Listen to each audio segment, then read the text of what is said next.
Blog Talk Radio.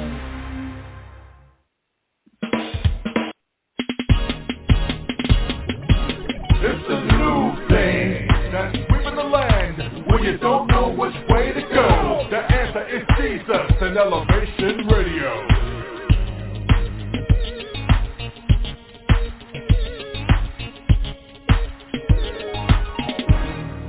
Oh, yeah. This is Elevation Radio. This is a program where we spotlight positive people doing positive work while serving a positive God whose name is Jesus, and we're so happy about it. If you're saying, what in the world is he doing on Sunday? He was just on Saturday. This is the 300 weekend, baby. That's right, we're celebrating. Still celebrating. And our subject matter today is the process of perfection. Let me say it again real slow. The process of perfection. A sub-thought is, can trouble stop God from your revival? We're going to answer that question. Psalms 138, verse 7-8 is a song of King David. It is theologically a love song to God's goodness. He is speaking out of admiration, King David, and intimacy about the God of his salvation. David was in trouble, as he often stayed in trouble, but he counted on God for the hope of his perfection and spiritual revival. Yeah, sometimes we need to be revived. Today we will talk with one of Baltimore's newest and leading advocates. I said it. Yeah, that's my opinion. Lady Michelle Hines is trying to make a difference. She tragically lost her son recently to gun violence. We want to share her story with the nation and the world. Her pain is real, but God is reviving her in the middle of her pain. Somebody ought to clap their hands right here. I tell you, if you know of her, if you've heard the story, if you don't know the story, give us a call at 1-914-205-5353 and listen to this, Hear Ye Her. All right. Are you on the line, Lady Michelle Hines? Yes, I am. Fantastic. Listen, folks who are going to listen to this program all over everything, they're going to wonder, who is Lady Michelle Hines? Can you answer that?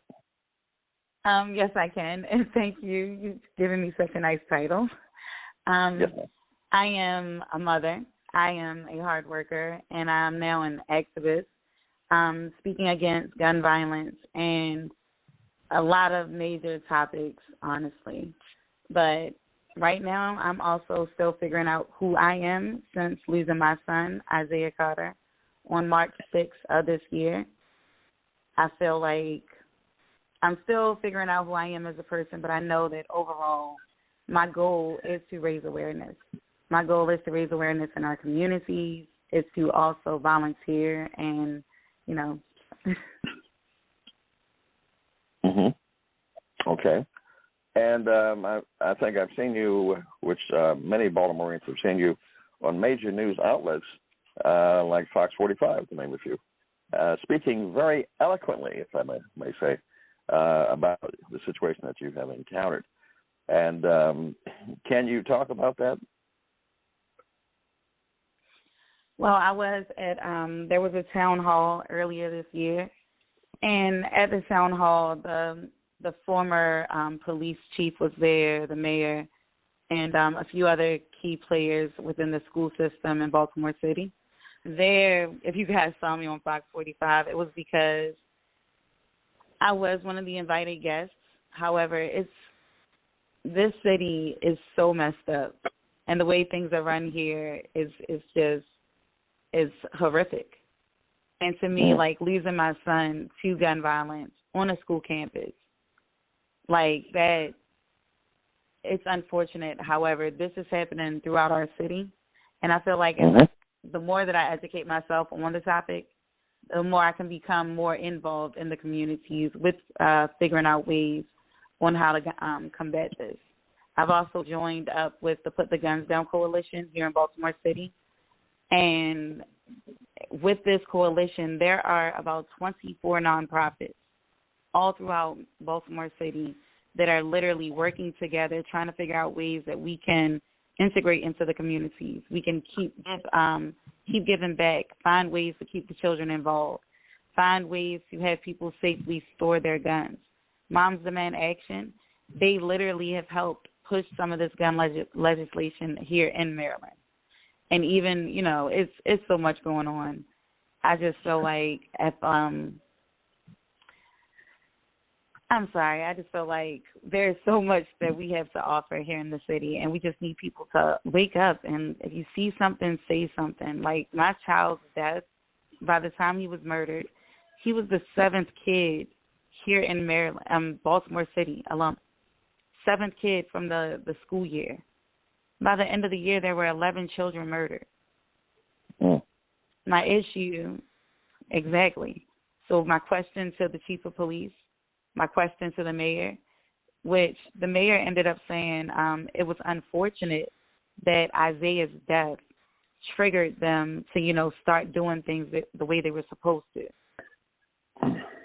He was the 7th child, and that's a problem here in the city. Everything is so reactive.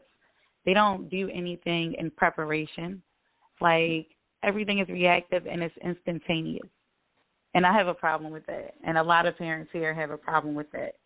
And I've said it on there as well. People have become desensitized to this here in Baltimore. Like, the world has become desensitized. And the people who are living it day to day, the people who are here with their children, I'm still a mother. I still have 2 other children and a slew full of other children that I just look out for. This should not be a fear that I have, like it can happen again. But in this city, it happens on a regular basis. So I feel like the only way that we can combat these issues is when other parents speak out, when other mothers who know exactly what I'm going through are able to, you know, get some kind of strength through God, of course, but we're able to say something, to, you know, say this cannot keep going on. I know for a fact that this happened to a kid who didn't deserve it. No child deserves it in general. But this is replicated here, like, and it's normalized. That's right. I'm sorry. No, you're fine. Matter of fact, before the loss of Isaiah, I was actually with the campaign of Faru Vignaraja, who was running for state's attorney, and he had on the Hill in South Baltimore so many mothers who had lost loved ones through gun violence. We had a desensitized former state's attorney, and it just moved into a very. If anyone listens to this program, they know I'm not a fan of weak leadership. I'm not a fan of leaderships in terms of with the name only. I'm not a fan of the mayor. I'm not a fan of city council because I see them basically doing photo ops. And as you say, you're correct. Your diagnosis is correct. They are reactionary. And to me, when you're consistently reactionary, it's because, as I had him on this program before he became mayor, I said that if anyone listened to this program, they would have seen he wasn't prepared, he was not stable, and he was scared of the Republican opponent when he ran from her in the streets. He ran from her on his radio program, and that's not a leader. And so I said he should have learned what to do in city council as a president before jumping ship, trying to get to the big guy. And Wes Moore is another individual who should not be in the governorship because he knows nothing about politics. Whew, under leadership like this, there's no wonder we have what we have today. And so you are correct. How old was Isaiah when he... 16 years old. He'd only been 16 for about 2 months. We had just finished celebrating his birthday. And this summer was supposed to be, my child was literally going, he was a very, very, very childish child because I'm not raising adults, you know what I mean? And in order for him to get to the point of being able to go to driving school, he had to improve his grades. He had to show me that he could be consistently on time, whether it was to school. We had just gotten a job for him. He was working with his stepdad. Like, we had put all of this stuff in place so that he would start advocating for himself. Like, if you want to go to driving school, show me you want to go to driving school. Like, it's not just because you said it. Like, if you're not going to do well in school and that's free, why would I pay for it? So I did all of that with my child, and I watched him mature. And it's like, once he hit 16, it was like, wow, he's really like a young adult. Like, oh, my gosh. And the craziest thing is, one of my fears, exactly what happened, was that I would tell him all the time, like, I'm not raising you to be a criminal, a crook, a gangster, nothing like that. So I need you to be paying attention to the people that are around you, because it's not you. It's just society. We're in Baltimore. It's society. And apparently, being a guy, you guys go through a lot of different stuff that being a woman, we don't see it. And, I understood that. So with raising my son, he knew, like, calling me very frequently out of school, every moment, if he's hanging out with friends, what area he's going to be in, his location always had to be on. Like, there were several different things that I, as a parent, had to put in place to ensure that he was going to be safe. And that's one of my issues with the city. So I'm not really big into politics here, so I'm not too familiar with what the mayor has been doing or not, but I'll take your word for it. Just say nothing. And, yeah, but for me, it's like, I'm now interested in understanding, what does Maryland being a hub really mean? Because my child was killed by an undocumented immigrant, and that shouldn't have happened on a school campus where the park is known for high, traffic and adults. This could have been prevented. However, I'm assuming the zip code didn't really reflect one in which they felt a need to have more security. But that doesn't justify my child, I'm peeved. All of this was preventable. It should not have taken the death of my child for them to think of ways to prevent the next kid from being murdered. That all of this was preventable. This place is crazy. Yeah, that's a very good point you have made about the zip code. Now, my goodness, we just had in Brooklyn Homes 30 folks shot, but the new acting police commissioner, Worley, said that his initial response was they didn't know anything about it. They had no idea that it was happening until Fox 45 got some, it's called KGA radio tapes, and heard that they knew about it beforehand. And so that was a lie. Now, you get to city council and start lying, you haven't even got the job. I don't think he should be promoted into the official role, because he's lying already. Number two is that I've seen a difference in how the northwest side of Baltimore is treated when it comes to Pimlico Racetrack. The politicians and city politicians are very concerned about the Jewish money and the European money coming from across the country when it comes to the Preakness. And they have scheduled police officers in advance in northwest Baltimore to take over that assignment at least 2 or 3 months in advance. They have them allocated to it. But when it comes to Brooklyn, when it comes to other the zip codes, like you said, that deal with totally black and brown folk, it's not important. They don't have resources. They don't know anything about it. They have a deaf ear. And so it is a job. If the police minister can't do his job, first of all, he doesn't live here in the city like he's supposed to, so he's already breaking the rules to begin with. Now you want to promote a criminal to a position of supposedly doing the right thing. If you can't control your own home and your own life, you can't do nothing for the people. Same thing with the mayor. So that's my point. And we should not be looking at geographic locations, because I guarantee you, if this was in Roland Park, you would have had a SWAT team, helicopters, and everything else. It's racist. Well, not folks won't say that, but that's what it is. And I said it. So I don't want to. But we see that because even. Mm-hmm. Yeah, but we see that because even with schools that are like of equal or closer to the same size, Digital Harbor High School, they have 2 police officers on each floor. 2. However, at Patterson High School, they have 2 police officers for the entire building. So when something like this happens or when crime is a constant at that school and they can't mitigate it, well, there's always an excuse.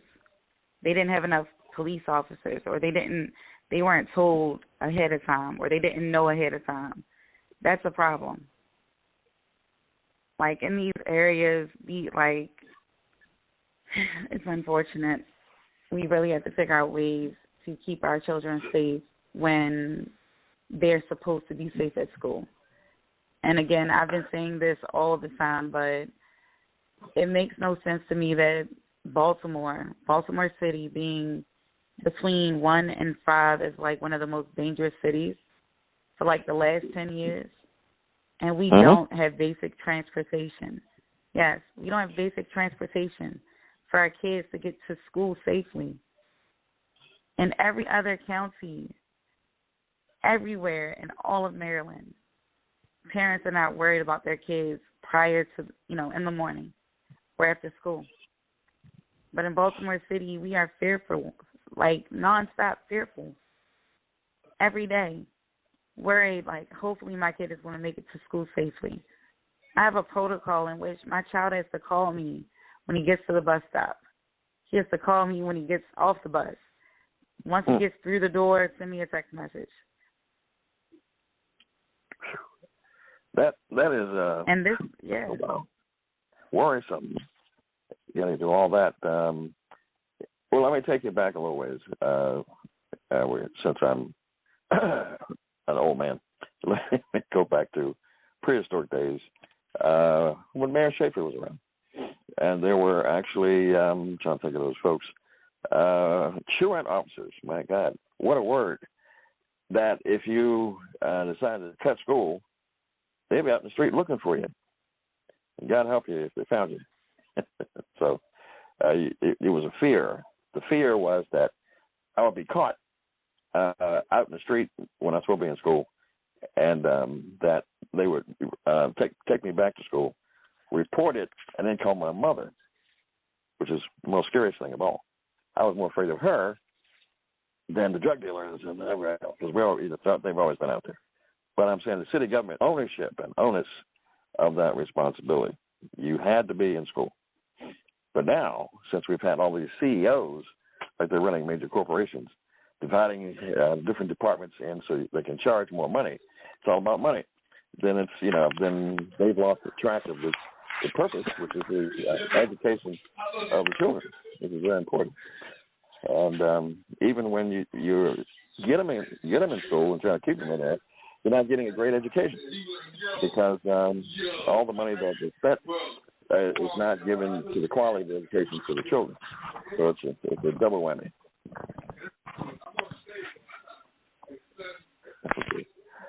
So wow. Yes, what yeah. How are you? Has the community come to your support? Has any of the pastors of the churches that you are living in and around reached out to you? The Archdiocese, they have reached out to me. They have grief counseling. They also engraved this heart stone. It's beautiful. I put it with the area that I have Isaiah's stuff in. A friend of mine, her and her husband, they reached out. They have a church along with 2 other ministries. They got together and back in, was it May? Yep, May 24th. Yep, on May 24th, we held an event downtown. It was beautiful. It was all about Isaiah. I was able to speak. Other people were able to speak who knew about him. We were able to really wear orange. That's the color from – wearing orange is the color for gun violence and gun violence awareness. Mm-hmm. So it was like a Wear Orange event. and we didn't even realize that we were going to be all wearing orange together. The woman, Miss Wanda Goldman, her and her husband, they're pastors and whatnot, but she had these orange shirts created with Isaiah's face on them and a beautiful scripture written on them. It was a really nice event, but she really came out. She has been there for me, following up and letting me know if there's any other event that we do, if there's any big meet and greet or another community awareness event, such as with Lisa Moloch, who's been like such a saving grace. She's someone from the community. She owns a nonprofit, and she's also a leader in the Moms and Men Action Group as well, a group that I've also become enrolled in myself. And she's also the head of Let's Thrive Baltimore, which is her nonprofit. So she's been very resourceful. She's been linking me with other mothers, and that's one thing they don't tell you. When you go through this kind of grief as a parent, when you go through this loss, it's like other parents, they can't slow down. I've met so many beautiful women of all different nationalities who have nonprofits, who are trying to help the youth and or spread awareness or volunteering with Moms and Men Action. And it's been a breath of fresh air nonetheless, including speaking with you prior to today. Like, so many people have been, like, they've reached out to me, and they have been people who've been able to pray with me or to, you know, help, and I can talk to them in one of those moments when I'm having a really bad day. But, yeah, there have been a lot of community members and family. And when I say people, I had a teacher who was teaching me when I was in elementary school. She let me know that she follows me on social media. She was at the repast. She was at his funeral. And she's like, Michelle, I never stopped watching. You know, I think of all of you guys, and I watch you growing up and having your own lives, and I'm so sorry, but if you ever need me, I'm here for you, and we can talk. And I'm like, wow, this woman is, wow, this is like a much older woman, and even she came out to help me out. So that is something that I felt was a blessing, is that unlike my mom, I lost my older brother years ago in 2000. My mother at the time, she went through it extremely bad, and she didn't get this much help. There weren't these many organizations, this many families, friends, just really being there for her. People were there for a short period, but I know, like, even if I were to, like, if I really needed it and I were to get on the phone today, I have 100 different people that I could probably call, even if it was just to call someone and to vent, because I'm so upset and I'm so sad, and I just need to get this out of my system at the moment because I have nowhere else to put the emotion. Like, I have that option. So that's been a blessing, because not every parent has had that. And or, you know, some people are just not okay with opening up because, you know, people can be nasty. Meanwhile, I'm okay with opening up, and I'm okay with accepting help when I know I need it. And I know I need it this time, because this is the hardest kind of grief you can go through, and it'll be for the rest of my life. Yeah, I want to say to you that I was trying to figure out whether I get this title, The Process of Perfection, and I'm looking at that scripture that I was given by God, and I can see that David was going through some of the same thing. He had lost one of his sons, Absalom, but Absalom tried to kill him, and he still was deeply in love. And it says here, the day that when I cried out, verse 3, you answered me, and that's for sure. He will answer you, and made me bold with strength in my soul. All the kings of the earth shall praise you, O Lord, when they hear the words of your mouth. Yes, they shall sing of the ways of the Lord, for great is the glory of the Lord. I thought, though the Lord is on high, yet he regards the lowly. And when you are grieving, mourning, you are lowly in spirit. Said, but the proud he knows afar off. But here's the part that I like here, why the show is wrapped around it.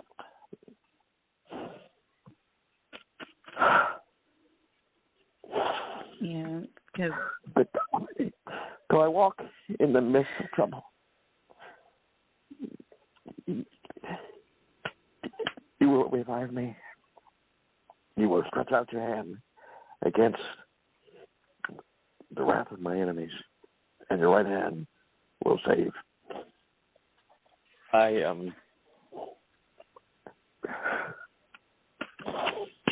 understand your pain to a degree, because I lost my wife and I'm still dealing with the grief. And all I can say is that when the darkness comes, when no one's down, people stop calling you, and you're waking up at 2 and 3 o'clock in the morning, missing the person, that only God can keep you from the demons that try to reach out to you and try to crush you. But He will make you bold and keep you moving. And that's what my secret is. I must keep moving, or else I would give in to suicidal tendencies. And so every man must know themselves. And so that's why when I saw you on Fox 45, speaking out, speaking up, and speaking eloquently, I could understand for a moment the measure of pain you were in, but still standing up for the truth and standing up for your son. I admire that. So she's a warrior. Thank you. And I commend you. Thank you. Thank you. It just feels like, for me, I've gone through so much grief, so I do understand, and my condolences to you as well. I know you're grieving your wife, and this is definitely a struggle. I've been through so many different levels of grief, from losing my mother in 2018 to losing my father in 2020. My brother was 2000. And my grandmother is no longer mentally the same person she was, so it feels like I lost her as well.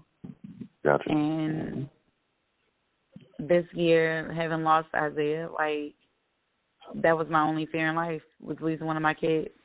And I've been through so many different stages of grief, and it's just like this time, it is nothing like there is nothing that can prepare you for it. Like, this kind of loss is just crazy. And finding the strength in God and having belief and faith and reading the Bible has been saving me. So thank you for saying that, standing there, you have no idea, I was shaking. While on that news station, I was over there and I was shaking. But when I'm not fearful when I am speaking out against something. When I'm able to talk so passionately about something I know for a fact. Like, what is this city going to do to make sure I don't have to grieve another one of my kids, or God forbid, another one of my friends' children, or something like that. Like, I'm finding strength because if I can help save somebody else's child, even if it's in the court of public opinion, in the court of the public eye, we're just making more moms start speaking up, or more moms start, being. And when you said something earlier, let me take it back to, you said we have the truancy cops. There needs to be opportunities for stuff like that. Like, why aren't there truancy cops? If there were jobs given to people making minimum wage to just patrol their neighborhoods, I'm sure people would do it. If you were told that there would be incentives for patrolling your area, people would do it. Like, there's no reason we can't. I just feel like this strength, it comes from God, and that's all I can say, because I have no idea where it's come from at all. And even being able to, become a member of Moms Demand Action. And now I'm going to start becoming a leader in their nonprofit, in their organization as well. And it's like, I'm going to learn what I need to learn to speak out against gun violence correctly. I'm going to learn how to combat those people who are saying, guns don't kill people, people kill people. Well, places with a lot of guns, there's a lot of death and such. Let's look at Baltimore City. Let's look at a lot of the other urban cities around the U.S. It's that simple. Like this, in my opinion, being an American is a love affair with ignorance. We are so aware and given the tools right in front of us. But everyone is acting like we can't see what's right in front of us. There's crime like crazy. There's stupidity like crazy. They are literally in Baltimore and Maryland. They are dumbing down our children in schools. We all see this happening. For the first time, I had a teacher, my mentor. He gave me a call the other day, and he said, studies have shown that for the first time in a long time, teachers and parents are completely on different sides. Parents and teachers are not unified on any front, and this is the first time in years that it's ever gotten to this point where it's that bad. Coming down to how we're teaching kids about themselves in school, to having the Bible taken out of the school and then put back in, and then having some, it's crazy. And then even with the education, with the education, studies are showing that this generation is not expected to be smarter than us. So the 80s babies, 90s babies, my generation, we were expected to become smarter, to be super intelligent, to go to college, to all have tech jobs or have some kind of job. Meanwhile, now our children, it's already being, the foresight is that they're not going to have the abilities to be smarter than us. We're watching this happen. Love affair with ignorance. It's crazy. That's crazy. Let me stop you right there, because that's one reason why I was enraptured with your conversation and your vernacular when I saw you on the news. Is that's awesome.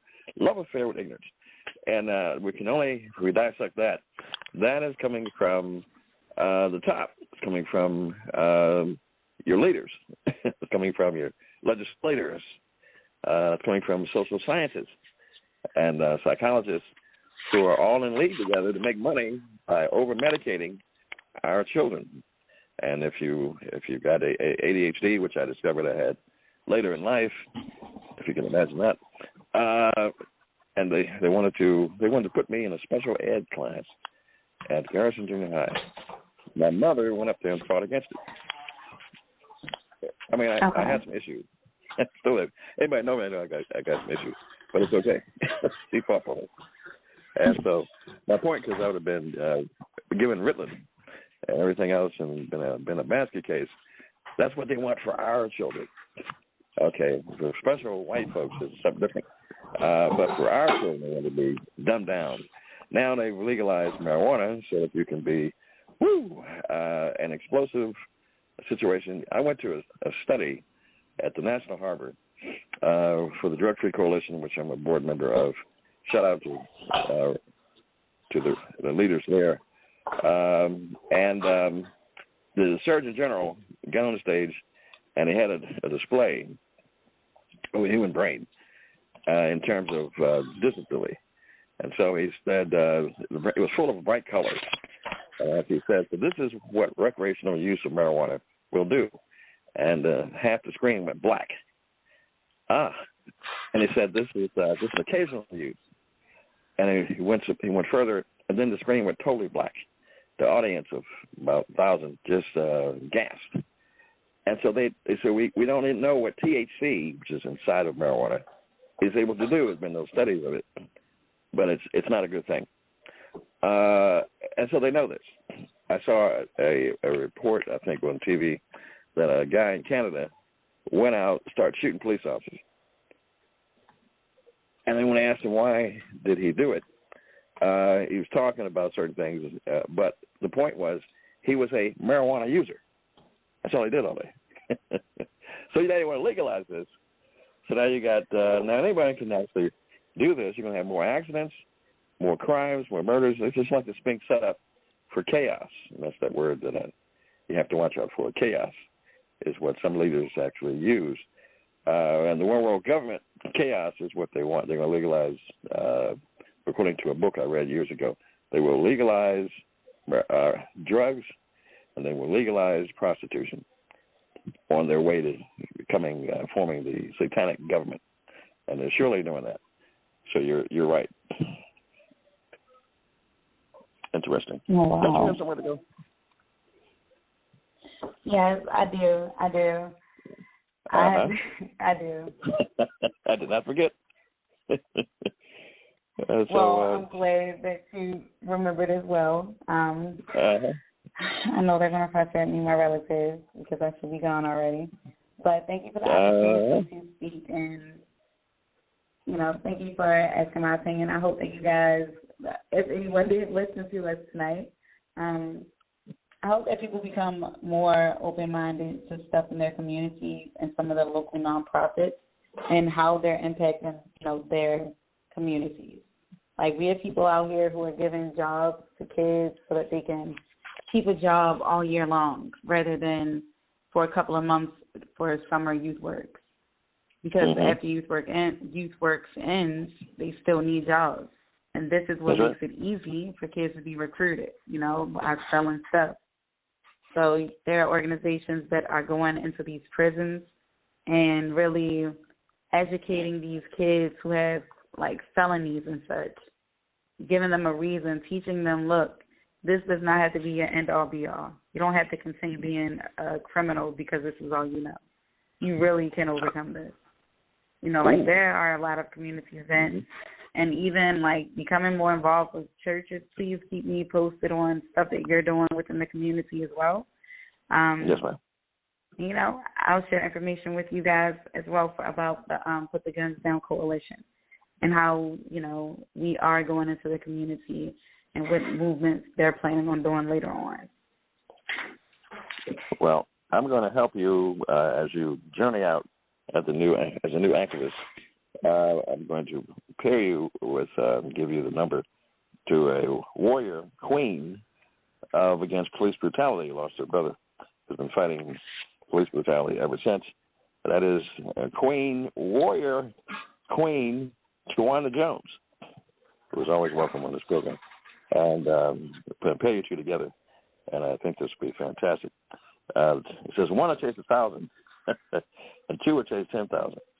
And she is straight gangster when it comes to fighting for the memory of her brother. And they do rallies. It's called West Wednesdays.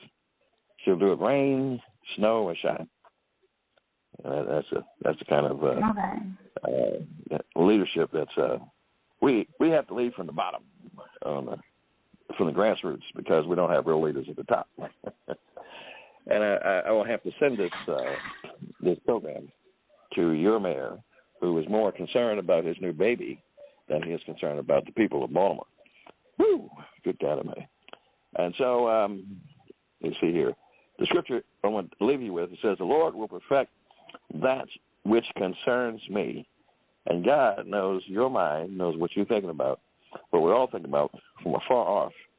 So he knows what you're concerned about. He said he will perfect that which concerns me. That means you. Your mercy, O Lord, endures forever. And here's the last part here that looks like God has written in this book of the Psalms, even for you. And it says, do not, well, repeat this after me, do not. Do not. Come on, Dr. Hines. Forsake the works of your hands. Look at your hands. Move around. That was God telling you. Do not forsake the works of your hands. You begun a good work. It said, let the seed fall to the ground. Yeah, you're beginning a work here that will help others. And this program, people will listen to your testimony and your words of revelation, and will be heard on Twitter, Tumblr, Spotify, Spreaker, Apple, Podcast Addict, LinkedIn, Facebook, so many other. This program goes as far as the Ukraine, which I couldn't believe they were ducking bombs and listening to my program at the same time. It's incredible. So you're now national and now international. I didn't tell you that because I didn't want to frighten you. But it's out there now. I got you. So. Yep, you got me. Well, thank you again for the opportunity then, because, it's a little mind-boggling, but I appreciate the opportunity. Yes, ma'am. All right, call you Dr. Hines. So. All right, go where you got to go. Go where you got to go. All right, now. Yep, I'm getting ready now. Bye. All right, let me know what's happening then. Okay. All right. Bye-bye. All right. We had a one-on-one with the up-and-coming activist, Dr. Michelle Hines. Words of wisdom and words of truth and revelation. It's a shame that so many mothers in the city for the past, as she said, 10 years have dealt with having their children, having their brothers and uncles and aunts. Now they're shooting women.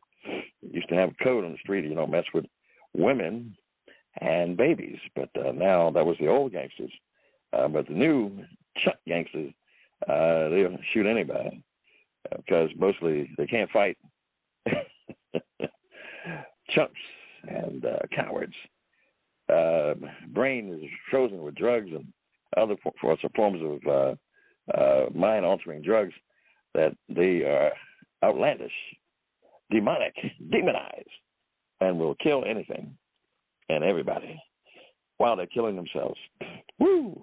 My goodness. Black people, we don't have to kill ourselves. My goodness.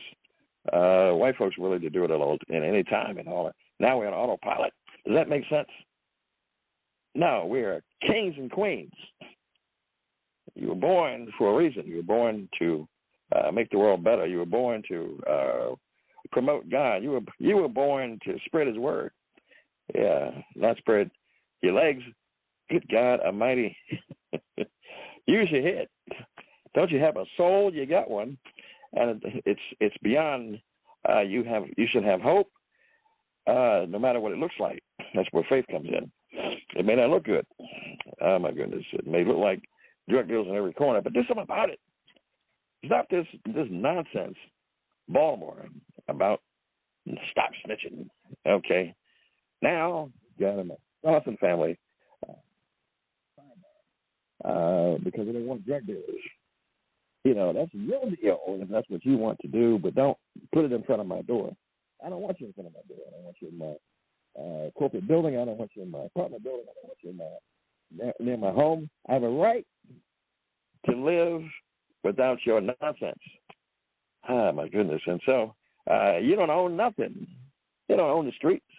I was sitting somewhere, and some guy on a bike came by and told me in a car that I'm paying for in Northwest Baltimore to turn my lights off because, it's bringing attention to, whatever.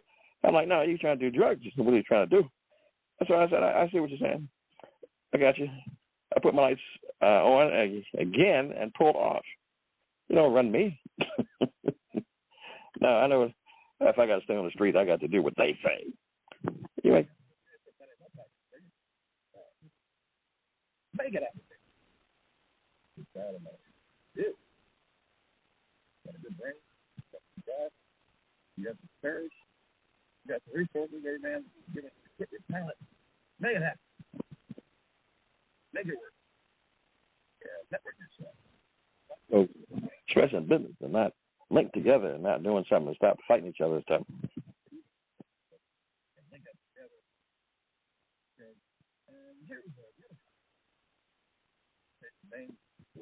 We might ring a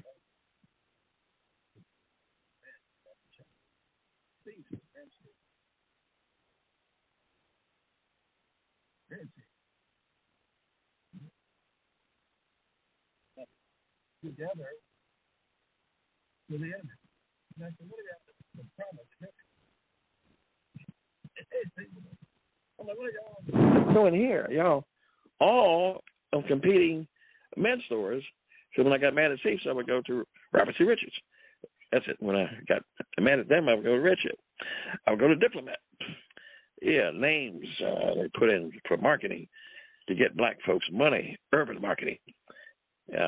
Study what we do. Okay. A lot of money comes out of our community. If we kept it to ourselves, we'd really be doing something. And so they say, we're all family, Steve. I blew my mind. And so the Asians, when they get together, they link together. They have a Korean Businessmen Association. They running things, demanding stuff. We are in Baltimore, a predominantly black city, like D.C., predominantly black, and don't have nothing. But a few token house slaves have a little bit of something, a little title, a little bit of coins they throw at you, get you to sell out your community. Pitiful. The process of perfection. Can trouble stop God from your revival? No, it cannot. Because God is, even though you walk in the middle of trouble, and if you walk in any street in Baltimore City, you walk in the middle of trouble, because folks have abdicated their positions. They have abandoned their responsibility. Let's look at it truthfully. You got a mayor who's more impressed with having a baby, which seems to be quite a miracle.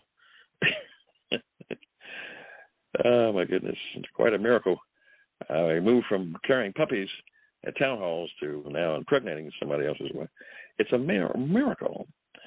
Yeah, and giving grant money to his girlfriend, positioning her through the successful sponsorship of BG&E. What? BG&E? Well, he loves BG&E, and it's got a future.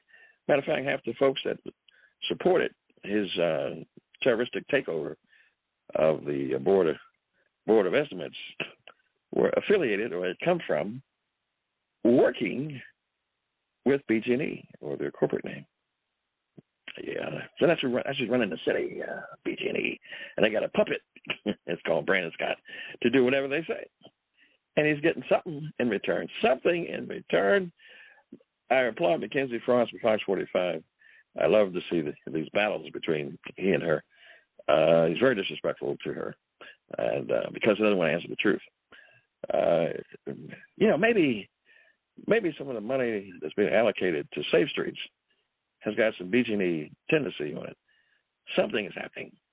Yeah, because when you can actually have an organization that does nothing, that is unaccountable to anything, that has no documentation, most folks in running business can't get millions of dollars for nothing without having extreme amounts of documentation to even get to the application to apply for the position. And so, but you can start up your own money laundering. Oh, I'm sorry, money grafting scheme under the banner of crime. Most of the leaders, Shantae Jackson and her nasty self, ignorant, ungodly, and coof. First of all, she does not respond to anything, runs from stuff. That's the order of the day. They found their leader, as he ran from Reverend, the Republican candidate who was running for mayor. He ran from her because he ran from her on his program. And so, if you can't be, when you're running for an office, you're supposed to go and actually exhibit yourself and go and talk about stuff and to demonstrate the leadership qualities that you're supposed to have and not be afraid. But he was afraid because she would have caught him and exposed him for the fraud that he is. I said it, fraud. Yeah, because when you're out of office, when you're jumping into a position that you're not really qualified for, this is quite evident when we see him on TV and other leaders in city council. No one can check him. The city council is supposed to be able to check and modify a checks and balances system, but when they're all scared and got yellow down their backs, you can't ever do anything positive for the people. It's all about the people.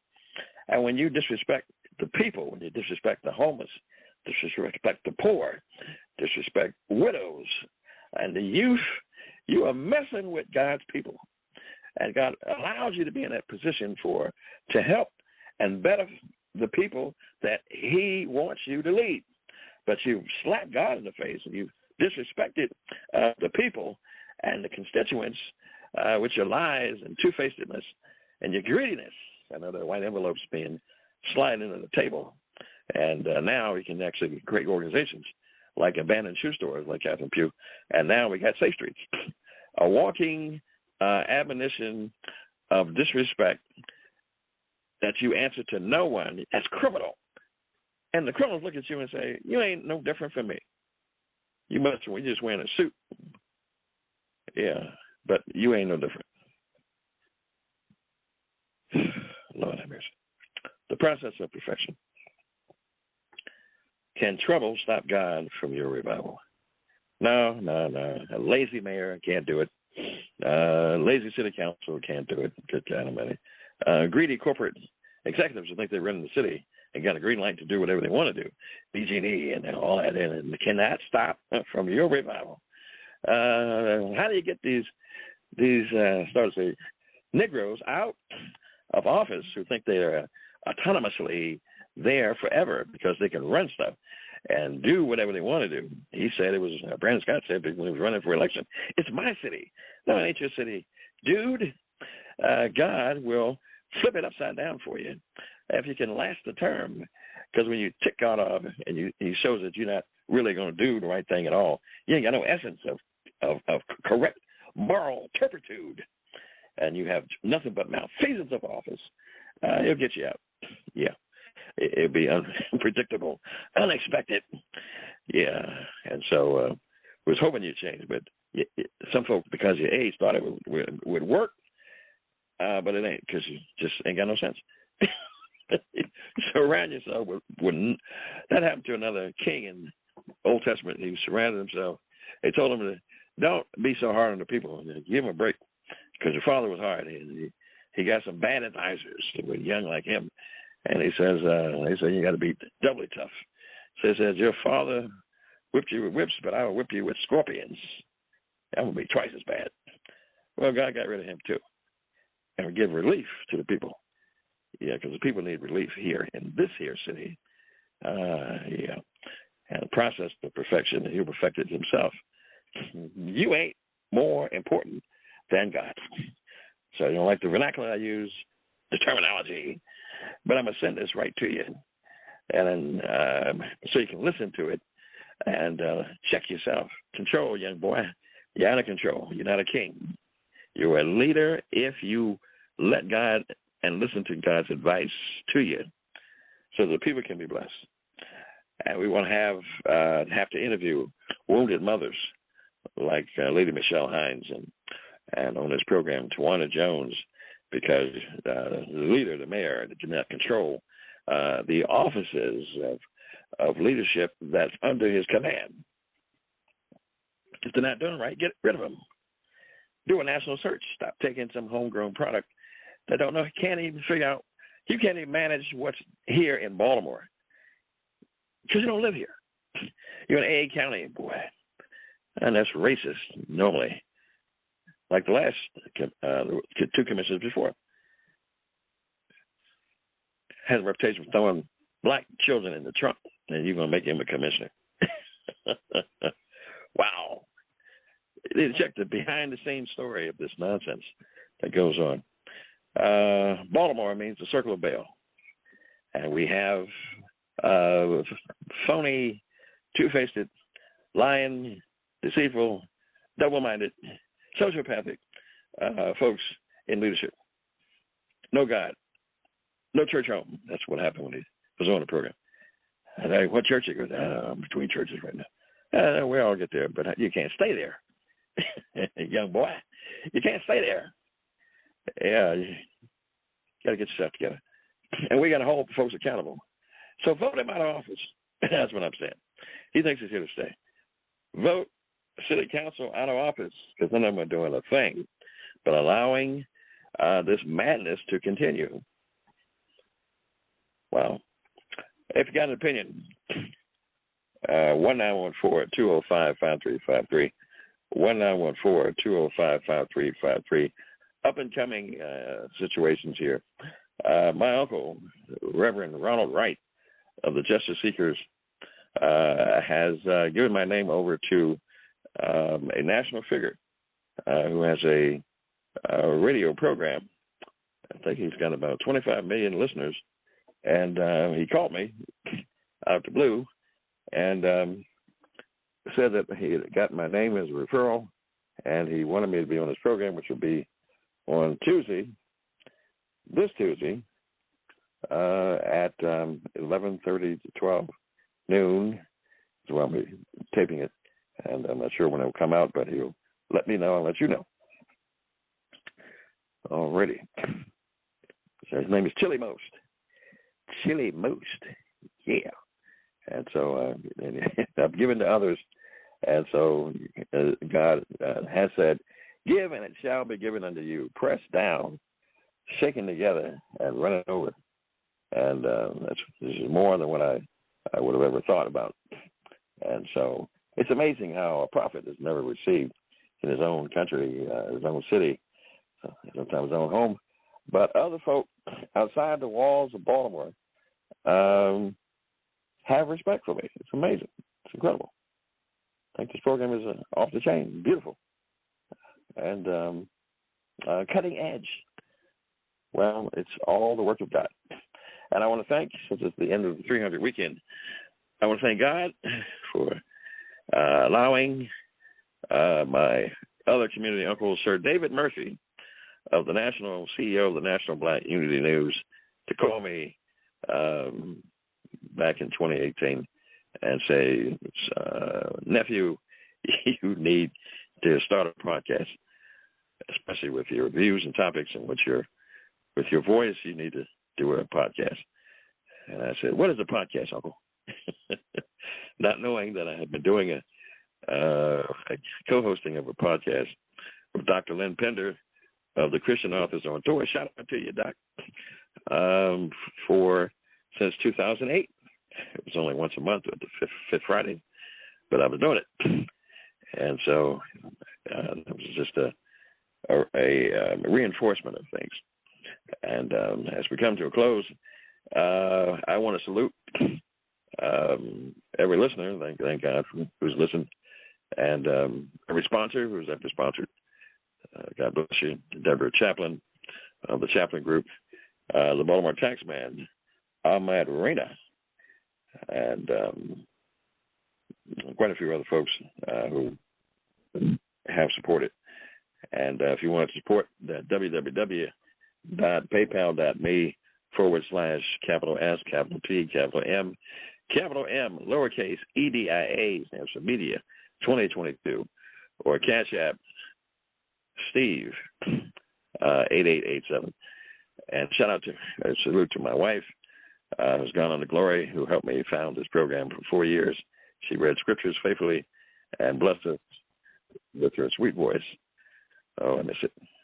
And so thank you for the opportunity. And let God be praised. Lift up your heads, as I often say, and keep your head up. Keep your head up. Good God Almighty. Keep your head up, people. Yeah, keep looking up. God will restore you, and he will revive you in the middle of trouble, and he will perfect that which concerns you. So don't forsake the work of your hands. If it works is good, keep on doing it. I was saying, but I don't feel like it right now. All right, listen, I got to go. God bless you, and may heaven smile upon you.